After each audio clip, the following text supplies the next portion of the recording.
28.3.15 po kristijanskem koledarju 2015, to što Šmihael Eko Trip Challenge, lokacija študentski dom v Mariboru, in sicer Tezno. Spoštovani, okrog nas je ogromno odpadkov in med odpadke spadajo tudi vozila.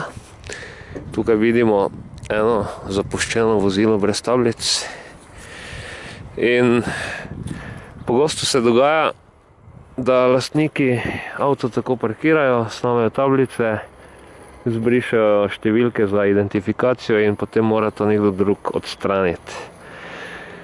In ko so že avtomobili v samem svojem pogonu tako zelo intenzivni uničevalci našega planeta, je to samo še tista neka pika na i.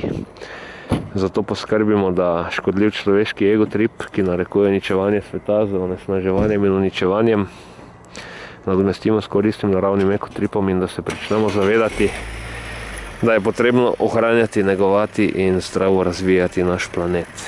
In naj se ta menjava tripa zgodi in to takoj. Amen.